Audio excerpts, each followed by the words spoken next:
Saya tanya, kenal gak sama iblis? Kenal, gua. Temen banget rasanya. Iblis alim gak? Iblis berilmu gak? Ilmu luar biasa. Keilmuannya iblis gak tanggung-tanggung. Ayatul kursi password ke iblis. Allahu la ilaha illa huwal hayyul qayyum la ta'khudhuhu sinatun. Ini bisa masuk ke dalam surga password ayatul kursi. Ternyata ilmunya iblis gak seberapa ilmunya Nabi bilang apa? Engkau ingin bertobat, cukup Allah akan terima taubatmu. Datang ke makam Nabi Adam, sujud di pusaranya, Allah akan mengampuni segala dosa. Apa jawaban iblis? Hidupnya aja saya nggak mau sujud, gimana mati? Ada orang yang berilmu sombong 11-12 sama iblis. Mudah-mudahan di sini orangnya ilmu tapi rendah hati, insya Allah. Ternyata di atas ilmu ada lagi. Imam Syafi'i meneruskan, aku tidak takut berjumpa dengan orang yang berilmu. Sungguh aku sangat segan jika berjumpa dengan orang yang berakhlak. Orang yang berilmu belum tentu punya akhlak, tapi orang yang berakhlak sudah pasti dia mengamalkan ilmu akhlaknya.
Bismillahirrahmanirrahim.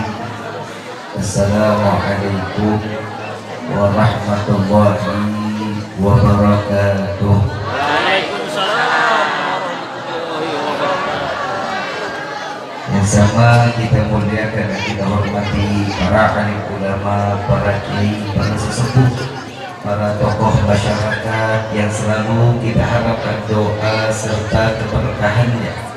Insyaallah mudah-mudahan Allah panjangkan umur, sehat walafiat, diberkahkan kehidupannya di dini wa dunia wal akhirah. Insyaallah mudah-mudahan kehadiran beliau-beliau di tempat ini penyebab turunnya rahmah, taufik dan hidayah dari Allah. Amin ya rabbal alamin. Salam ta'zim kami pula sampaikan kepada jajaran pemerintah daerah, baik Bapak RT, Bapak RW, Bapak Bu, serta jajarannya yang insyaallah mudah-mudahan Allah panjangkan umur, sehat walafiat, diberkahkan kehidupannya di dini wa dunia wal akhirah. Insyaallah mudah-mudahan jabatannya di dunia ini menambah nilai ibadah di sisi Allah. Amin ya rabbal. Dan wabil khusus kepada seluruh Dewan Guru DPI Al-Hilal yang insya Allah mudah-mudahan Allah berkahkan ilmunya, Allah jadikan santri-santriwatinya menjadi anak-anak yang saleh-salehah, yang dapat membawa kedua orang tua ke tingkat derajat yang tertinggi di hadapan Allah. sehingga dapat memasukkan kedua orang tua sampai ke dalam surganya Allah. Amin ya rabbal alamin. Ayuhal hadirun jama'ah rahimakumullah, fahamdan li rabbin hasana bi Muhammadin wa anqadana min dhulmati jahli wad dayajiri ila nuril islamin wa ilmin wa hikmatin wa imanin wa yumnin wa khairin awamiri. Alhamdulillah ala ni'matil islam wal iman wa kafa bihamdi ni'mah. Alhamdulillahilladzi hadana bi abdihil mukhtar man da'ana ilaih bi'idni wa qad nadana labbaika ya man dallana wa hadana labbaika ya Rasulullah labbaika ya Nurullah labbaika ya Habibullah. Limpahan puji serta syukur kita panjatkan kehadirat Allah Subhanahu wa ta'ala yang maha agung, yang maha luhur, yang maha bijaksana, yang alhamdulillah di malam yang penuh keberkahan dan kemuliaan ini, dengan tanda syukur kita kepada Allah, mudah-mudahan tidak Allah hapus kenikmatan yang Allah titipkan kepada kita sampainya di malam ini, khususnya nikmat Islam, nikmat iman, nikmat sehat wal afiat, nikmat umur panjang yang insya Allah mudah-mudahan kenikmatan ini Allah jaga sampai ajal menjemput kita. Amin. Kita minta juga kepada Allah kenikmatan yang diharapkan bagi setiap hamba, tatkala datangnya ajal Allah matikan kita dalam keadaan husnul khatimah. Amin ya rabbal alamin. Salawat beserta salam terlimpah curah dari Nabi besar Muhammad sallallahu alaihi wasallam serta keluarga, sahabat hingga umat yang sampai yaumil qiyamah. Amin ya rabbal alamin. Ayuhal hadirun jamaah rahimakumullah. Mohon dibukakan pintu maaf seluas-luasnya atas keterlambatan Al-Faqih hadir di tempat ini, karena memang betul Al-Faqih baru sampai dari Jakarta khusus hadir di acara ini. Besok saya kembali lagi di Jakarta guna untuk menjalankan dakwah lagi ke kota Bangka. Insya Allah mudah-mudahan pertemuan ini pertemuan yang diridhai Allah. Amin. Insya Allah mudah-mudahan ilmu yang disampaikan di hari ini menjadi ilmu yang bermanfaat khususnya buat diri saya pribadi dan umumnya buat kita semua. Insya Allah. Ayuhal hadirun jamaah rahimakumullah. Tidak ada kata yang lebih pantas untuk disampaikan bagi seseorang yang menginginkan ilmu, terutama ilmu Allah Subhanahu wa ta'ala, ilmunya Nabi Muhammad sallallahu alaihi wasallam. Maka sesungguhnya di hari ini Allah membawa kita ke dalam majlis ini untuk mengingatkan bahwasanya betapa penting ilmu di dalam kehidupan kita, baik ilmu dunia, lebih-lebih lagi ilmu akhirat. Tapi tidak berarti ilmu ini dapat membawa seseorang ke derajat yang paling tinggi, khususnya ilmu dunia. Begitupun ilmu akhirat belum tentu akan membawa kita ke derajat yang tertinggi, bahkan kita bisa dihinakan. Contoh, memang ada ilmu akhirat yang bisa menghinakan kita, dan ada ilmu dunia yang membawa kita ke derajat yang tertinggi. Ada. Contoh, yang pertama, ada sekolah kedokteran, ada pondok pesantren, ada. Pondok pesantren menciptakan dan membawa setiap santri-santriwatinya diajak untuk menjadi anak yang soleh-soleh, bukan orang yang alim. Ingat, ibu bapak mendidik anak-anak jangan pernah mengharapkan ilmu yang tinggi. Ini anak dengan penuh kecerdasan. Ingat, maling juga cerdas. Betul enggak? Koruptor lebih cerdas, intelnya ada. Jika seseorang yang telah mengabdikan dirinya menuntut ilmu dunia di dalam fakultas kedokteran. Contoh kecilnya, di dalam nilai kedokteran ada sumpah bahwasanya wajib menjalankan setiap keinginan masyarakat dan menitipkan waktu 24 jam untuk masyarakat, mengabdikan diri kepada masyarakat. Seseorang di dalam pondok pesantren dididik untuk menjadi seseorang yang membawa ilmu ke pelosok negeri, untuk mengajak orang tersebut yang tadinya tidak kenal halal dan haram menjadi kenal, yang tadinya tidak tahu cara sunnah-sunnah Nabi dikenalkan, yang tadinya tidak tahu bagaimana untuk membaca Al-Quran, menghafal Al-Quran, berkah apa yang ada di pondok pesantren dibawa ke pelosok. Ada seorang qori lulusan pesantren, seorang qori lulusan, saya lagi cerita dokter sama qori. Dokter punya sumpah mengabdikan diri ke masyarakat. Seorang qori mengharapkan setiap lisan yang saat dia membacakan ayat suci Al-Quran masuk hidayah ke dalam hati setiap orang-orang mukmin. Seorang dokter sama seorang qori. Seorang qori begitu diundang, Ustaz, Kiai, saya mau undang untuk acara tasyakuran TPI Al-Hilal. Boleh? DP-nya 10 juta. Sebelum saya sampai sudah pelunasan semuanya total 20 juta. Ada seorang dokter yang mengabdikan diri 24 jam, saat diketok rumahnya jam 2 malam, dia datang ke rumah tetangga, diperiksa, dikasih obat secara cuma-cuma. Yang lebih baik yang mana? Yang qori atau dokter? Qori atau dokter? Dokter! Sudah ada jaminan ini orang mendapatkan amaliyah kebaikan, namun orang tersebut pasti akan mendapatkan pahala yang tinggi di hadapan Allah. Tidak pernah menyusahkan orang lain, membuat mudah sesuatu hal. Maka apa yang dikatakan oleh Allah Subhanahu wa taala di dalam Al-Qur'an, barang siapa yang tidak pernah menyulitkan urusan mukmin, maka Allah mudahkan segala urusan. Amin. Amin. Ya Rabbal alamin. Ini qori minta DP 10 juta. TPK-nya baru buka. Bayaran duit perak. Kira-kira nyusahin? Jadi yang lebih baik dokter apa qori? Kita ngomong masalah dunia dan akhirat. Saya nggak ngomong berarti dokter ini yang paling baik. Ada seorang bidan.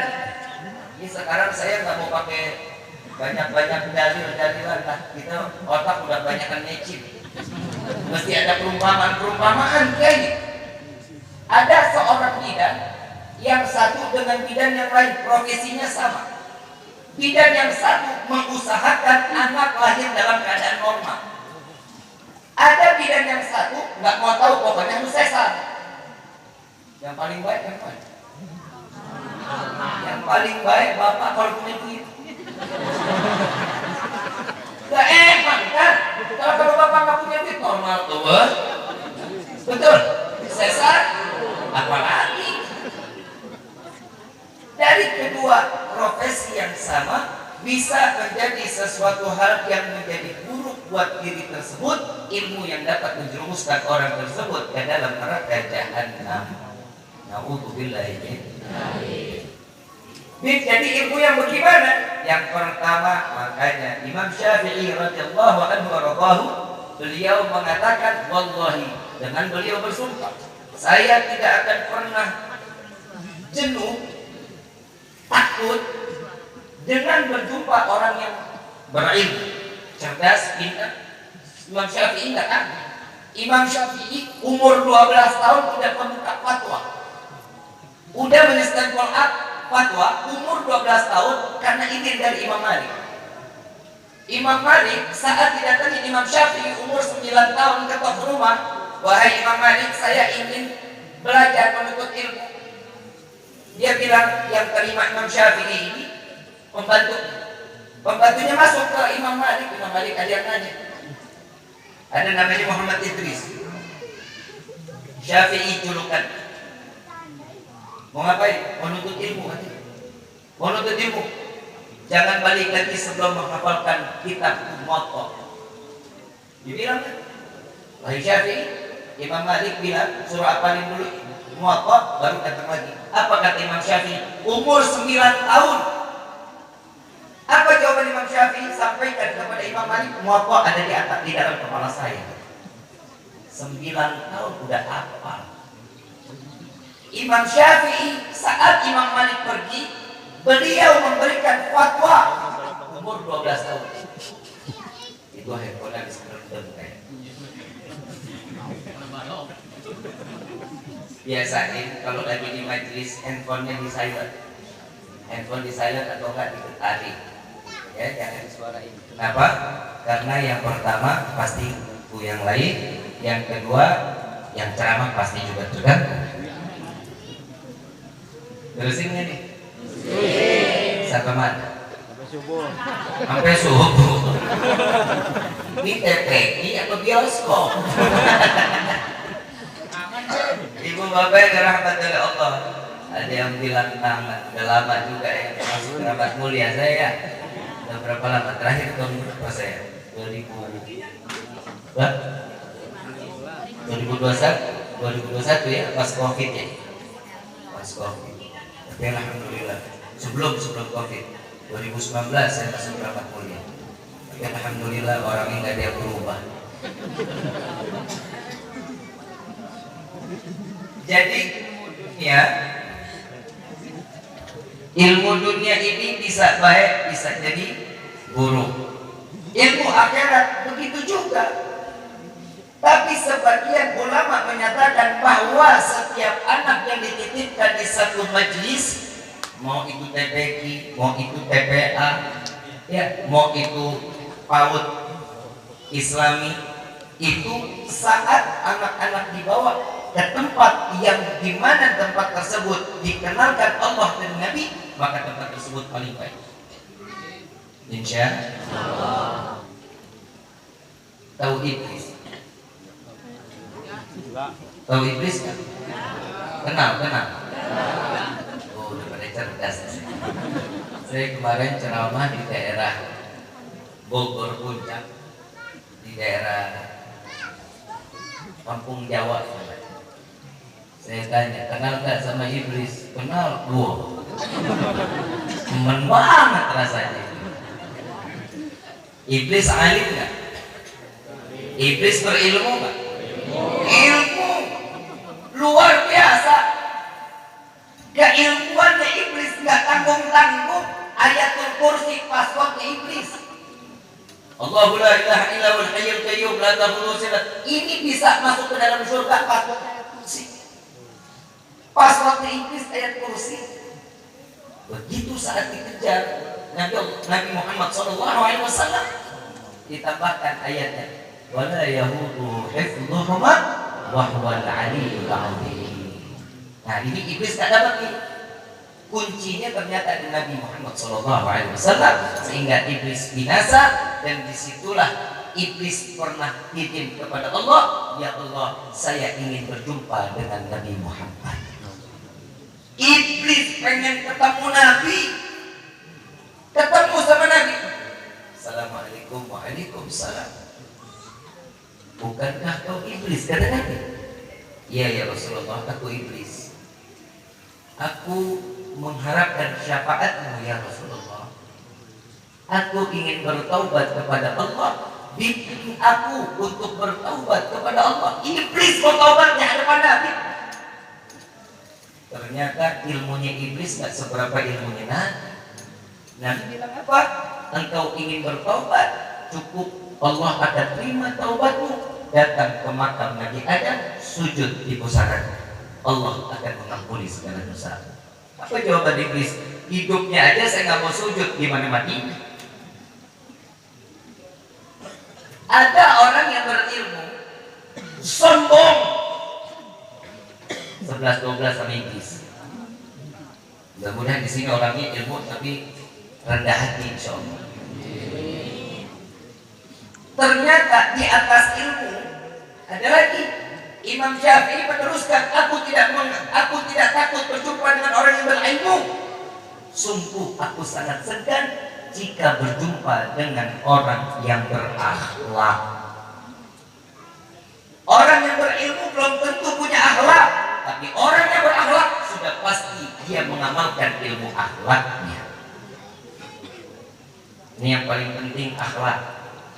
Sekarang anak sekarang sama orang tua bukan main. Yo, apalagi Fajar sad boy.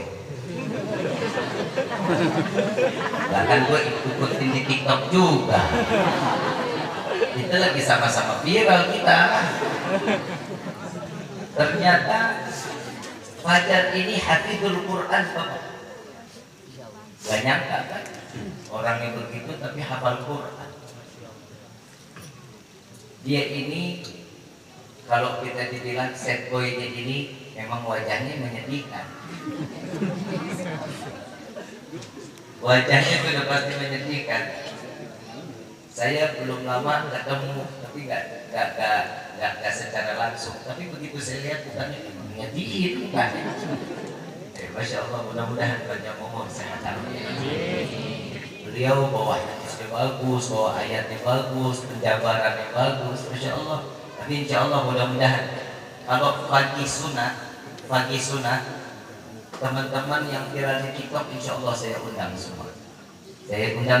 Kita bikin tabligh akbar, semua artis-artis TikTok kita undang. Insya Allah. Ibu bapak yang dirahmati pada Allah, akhlak ini jauh lebih bermanfaat. Contoh, Nabi Muhammad SAW sebelum diangkat menjadi Rasul, beliau menyebarkan bukan ilmu, tapi beliau menyebarkan bagaimana beradab dan berakhlak. Bu,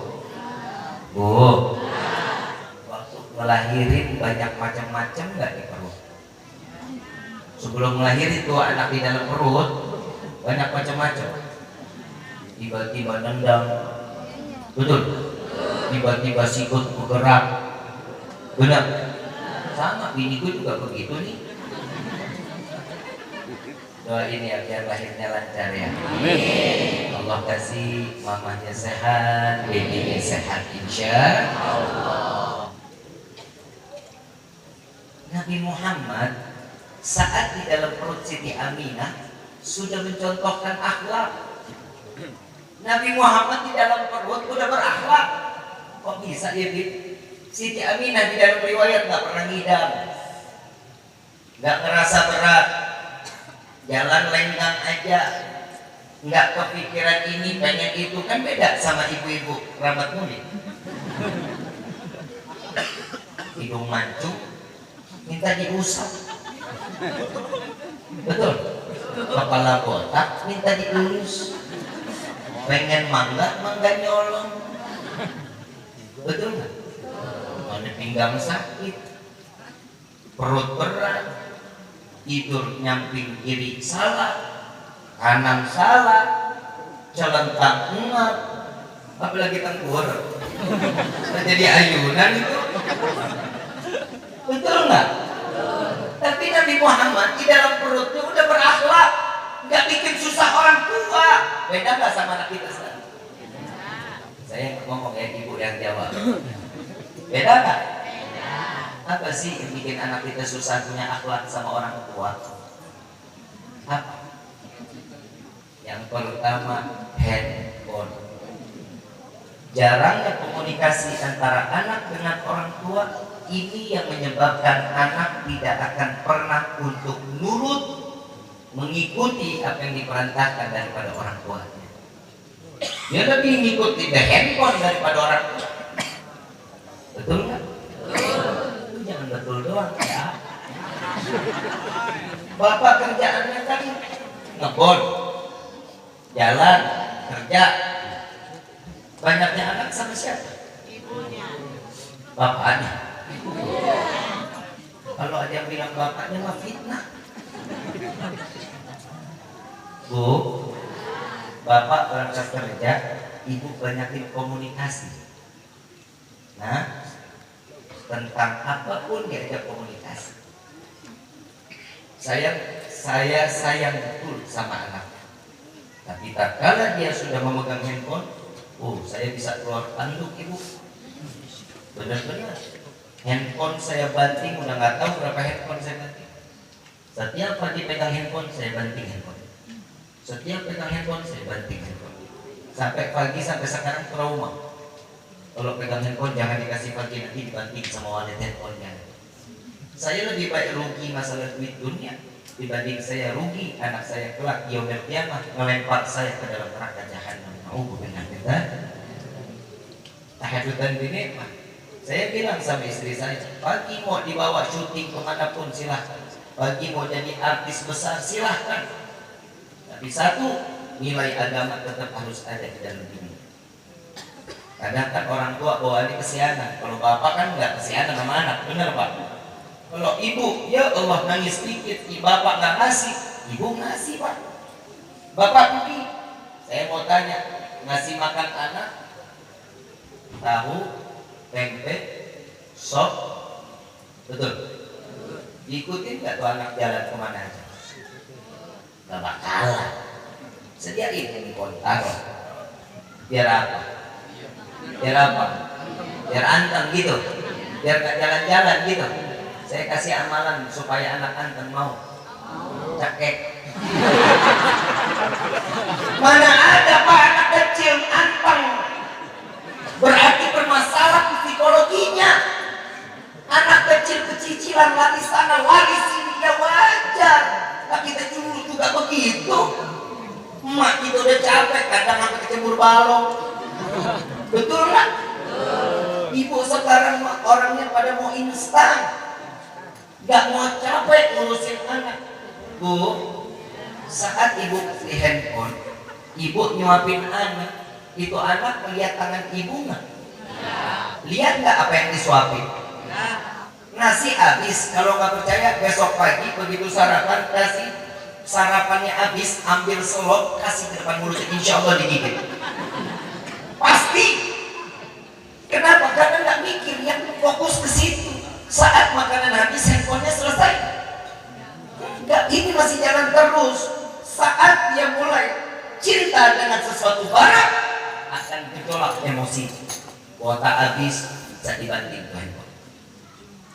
Nggak dikasih handphone, ngamuk dari pagi sampai sore. Betul nggak? Karena emosionalnya udah nggak wajar. Boleh anak kenal handphone, boleh. Jujur pak, bu, saya kenal handphone saat saya kuliah semester 3. Saya semester 2 saya nggak punya handphone. Saya kuliah ngambil broadcast waktu itu. Saya ngambil di BSI, di broadcast saya nggak punya. Saya kuliah ngambil penyiar. Saya pernah kerja di Metro TV, di La TV saat itu, di transport. Banyak saya yang bekerja, tapi ujung-ujungnya Habib Quraisy bilang keluar dari kerja. Ngapain? Dakwah aja. Allah, paling kawin. Duit tuh.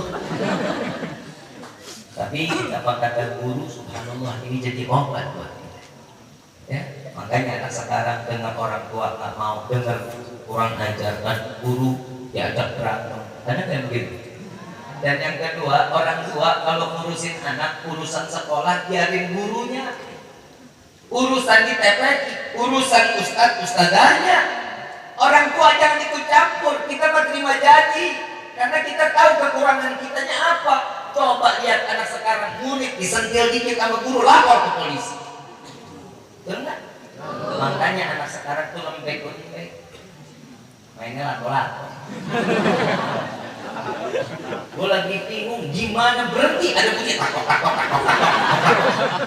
Mau di rest area ada dia, mau lagi ngaji dia lagi ceramah di sebelah sana bunyi takok. Astagfirullahaladzim.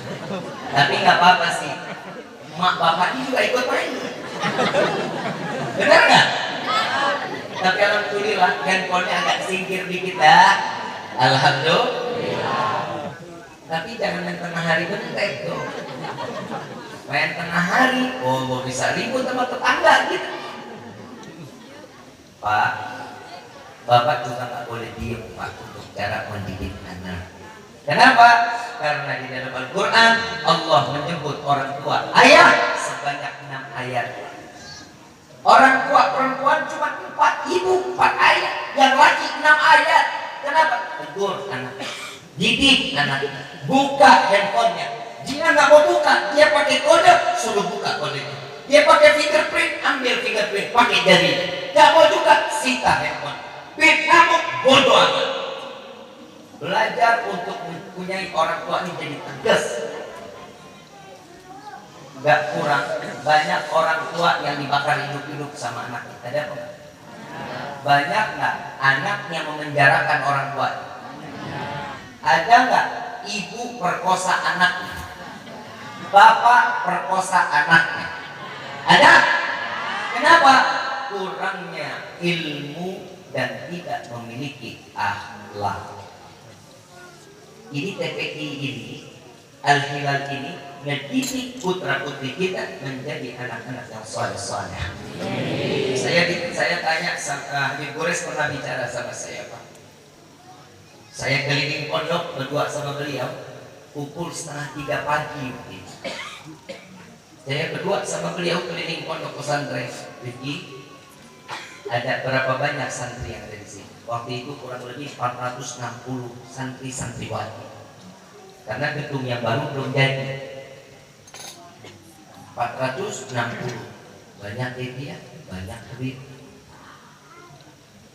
Tahu nggak harapan anak apa? Kata Habib. Apa dia? Harapan dari mereka itu apa? Saya tidak menginginkan dan berharap anak santri-santri saya ini, santri-santriwati saya ini menjadi anak-anak yang alim. Enggak. Saya berharap mereka pulang menjadi anak yang soleh-soleh. Anak yang soleh-soleh sudah pasti dia orang yang berilmu. Ilmunya diamali.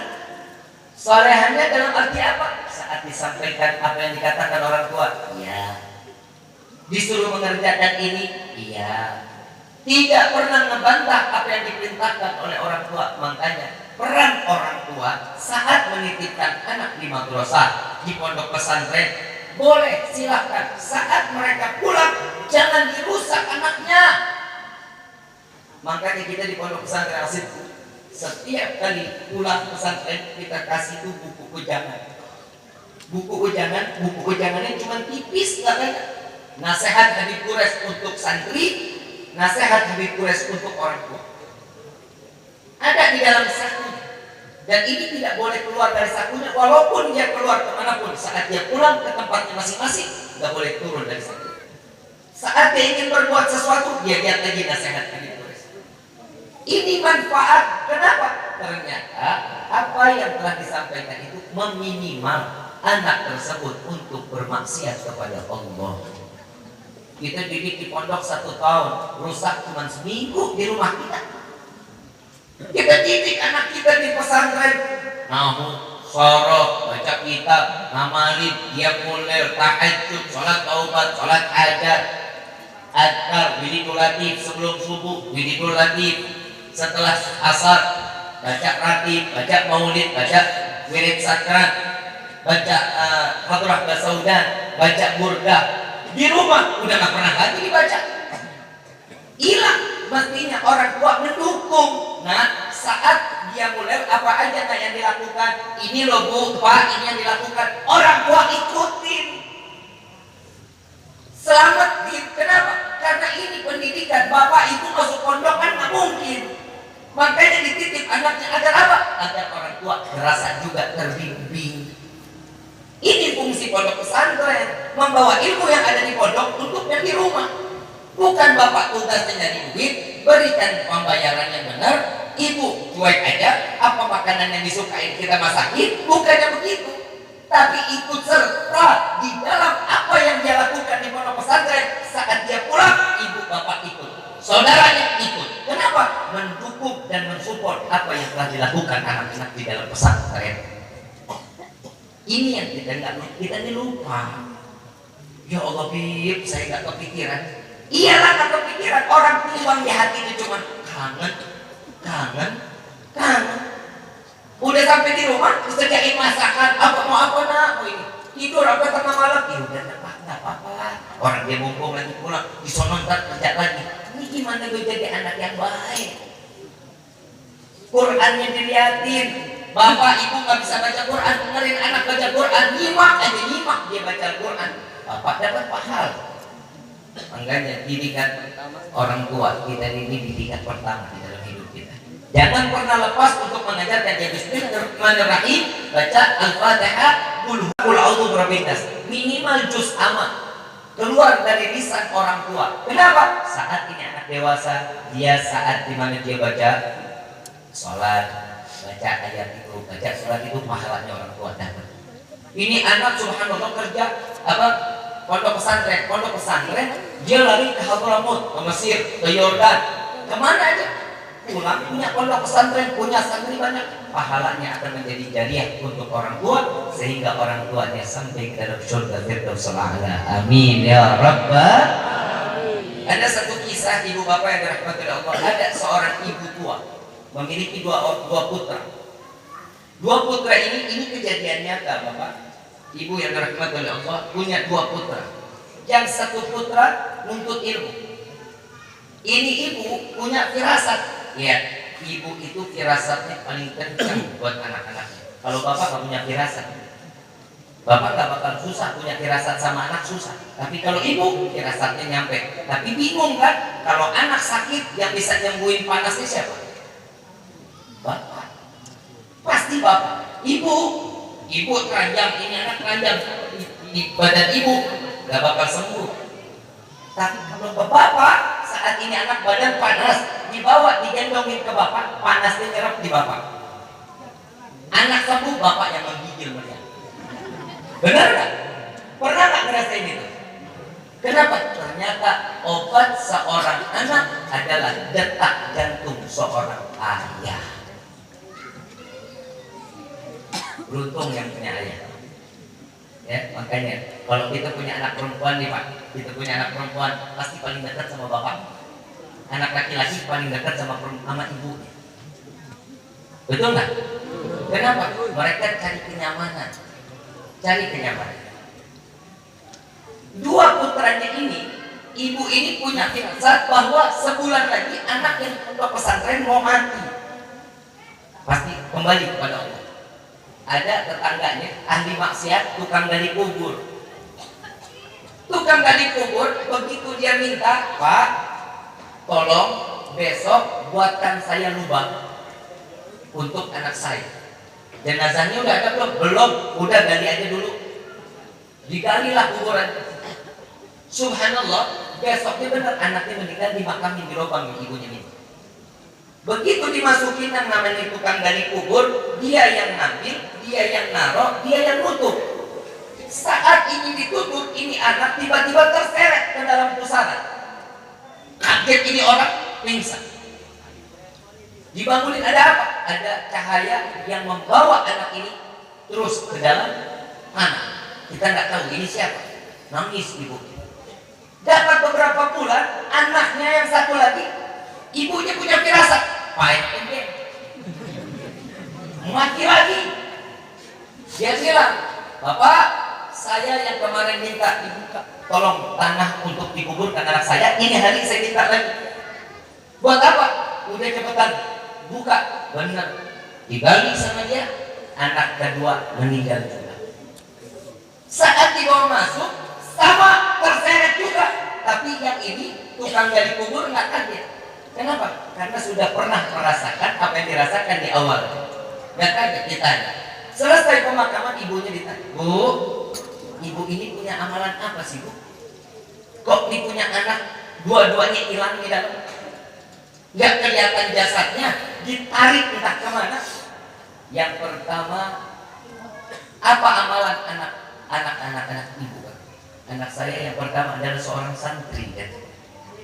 Dia ini seorang santri yang dia menaruh dirinya untuk menuntut ilmunya Allah. Lalu yang kedua siapa? Yang kedua abangnya. Kok sama? Abangnya sebagai apa? Pekerja, tukang jual kayu. Tukang jual kayu. hasil dari penjualan kayu untuk membawa rezeki tersebut untuk adiknya, untuk menuntut ilmunya Allah. Pahalanya apa yang dijalankan oleh seorang adik yang dia menjadi santri, maka pahalanya juga yang namanya abangnya pun akan dapat pahala seperti apa adiknya untuk menuntut ilmu saja.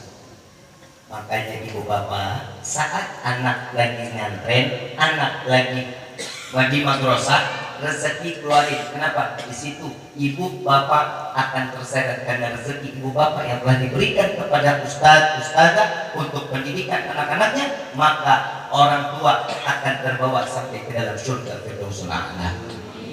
Insya Allah. Banyak orang sekarang mau madrasahin anaknya biar cerdas. Kenapa sih anak di madrasahin? Saya tahu saya bukan orang yang berilmu, saya nggak paham masalah agama, saya harap anak saya bisa masalah agama. Lu bayarannya yang benar.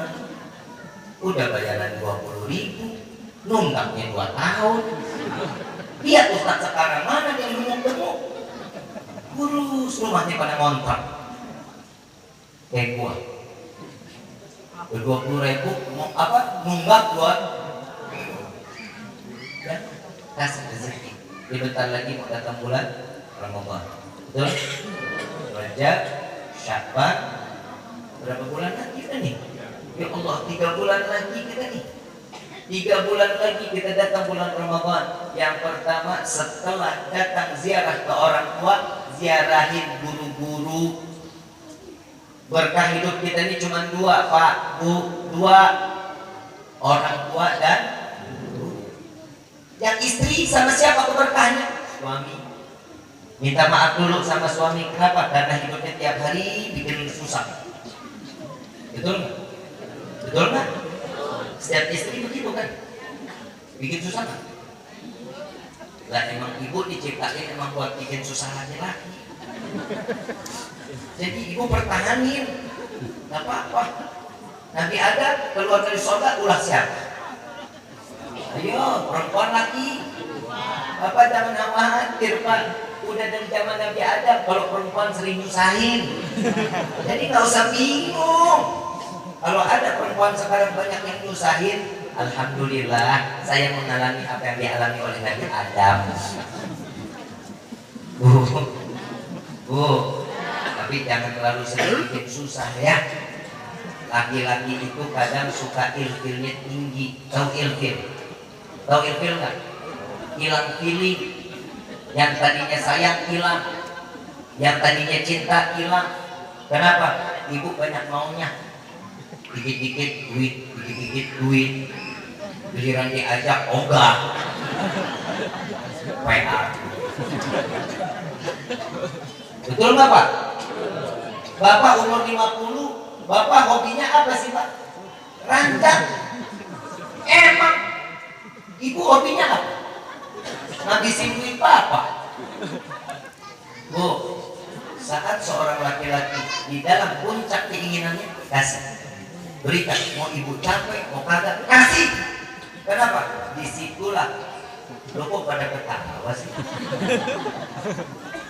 Ini pendidikan ini, anak udah pada saleh kan?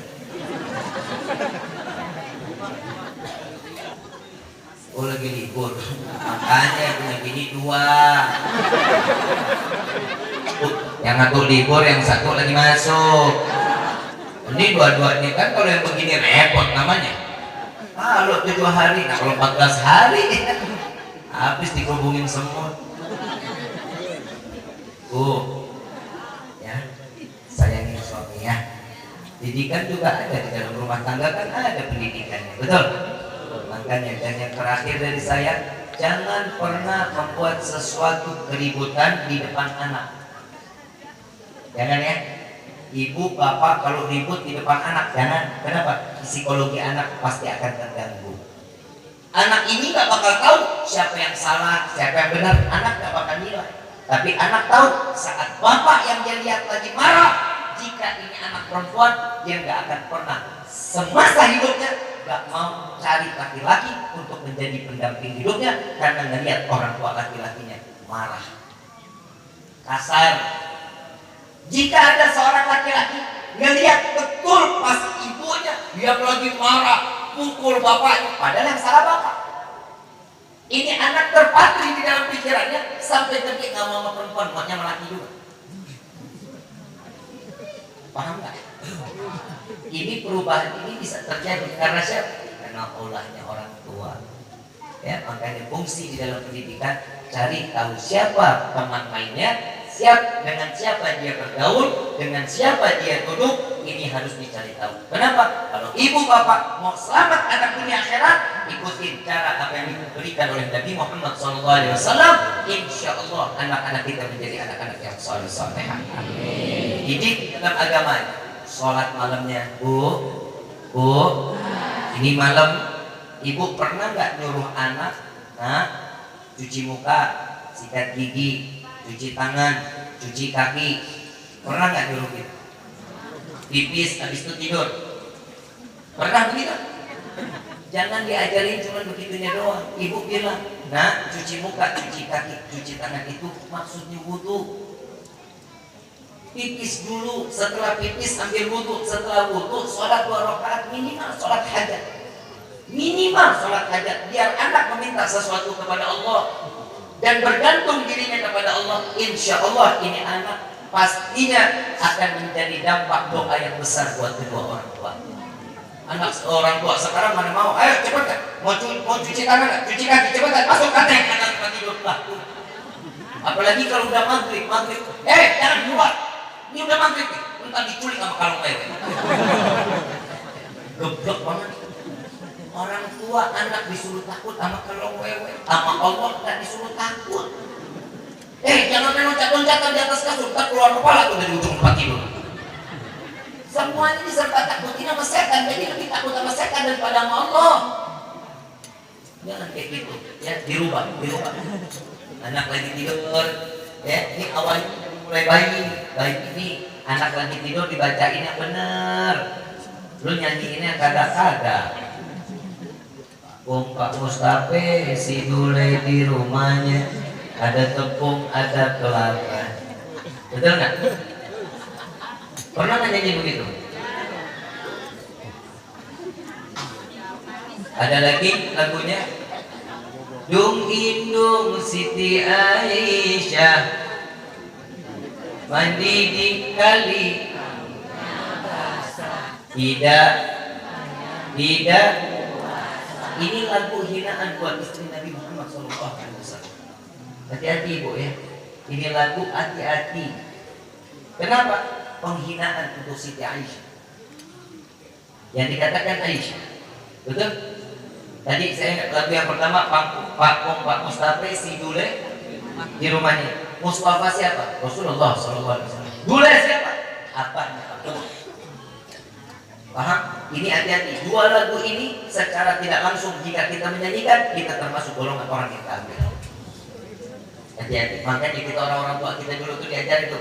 Ya Rabbi bil Mustafa balligh maqasidana waghfir lana ma madha ya wasi'al karami. Kan enak kan begitu juga pasti tidur. La ilaha illallah Qul malikul hakul mubin Muhammadur Rasulullah Sadiqul wa'adil amin. Jangankan anak bapak, ibu coba empok-empok pakai baju itu, tidur pulas. Coba bisa kebayang enak. Ya Hanan, Ya Manan, Ya Karim al-Ihsan Bahri judik malian Judlana bil ghafran. Ini kesidak-kesidak diajari oleh kakek-kakek kita dulu. Diajari ini anak. Kenapa? Yang keluar dari lisan yang namanya orang tua adalah doa, harapan, syafaat. Ini adalah mengingat bahwa memori seorang anak sudah penuh dengan Allah dan Nabi Muhammad SAW. Mudah-mudahan kita semua memiliki anak yang soleh-soleh, dan kita menjadi orang tua yang bertanggung jawab dunia dan akhirat. Dan kita minta semuanya, mudah-mudahan Allah ya Allah, saksikanlah jangan kau jadikan anak kami fitnah dunia, fitnah akhirat yang dapat melempar kami ke dalam neraka jahanam. Amin ya rabbal alamin. Yuk sama-sama kita angkat kedua belah tangan dengan sholawat tibil qulub. Kita minta kepada Allah mudah-mudahan yang punya penyakit Allah angkat penyakitnya. Yang hatinya dalam keadaan gundah kurang senang, insya Allah di malam ini hatinya diberikan ketenangan oleh Allah. Amin ya rabbal. Allahumma salli ala sayyidina Muhammadin bil qulubi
Rabbi fa'na bi barakatihim wahdina al-husna bi hurmatihim wa'amithna fi tariqatihim wal mu'afatihim min al-fitani ya al-ba'lu syafa'ah ya al-ba'lu syafa'ah ya al-ba'lu syafa'ah kullu mahtan jali bi kulli halil wilayah kullu hajatan qadi kullu hajatan qadi kullu hajatan qadi darka ya halal madinah darka ya halal madinah darka ya halal madinah يترم علىها يترم علىها يترم علىها وعفوا يا كريم وعفوا يا رحيم يا بارج الحمد يا كاشف الحق يا من يغفر ويرحم دعواهم سبحانك اللهم تحيتهم في السلام واخر دعوانا الحمد لله رب kurang lebih mohon dibukakan pintu maaf yang seluas-luasnya. Wabillahi taufiq wal hidayah. Wassalamualaikum warahmatullahi wabarakatuh. Waalaikumsalam.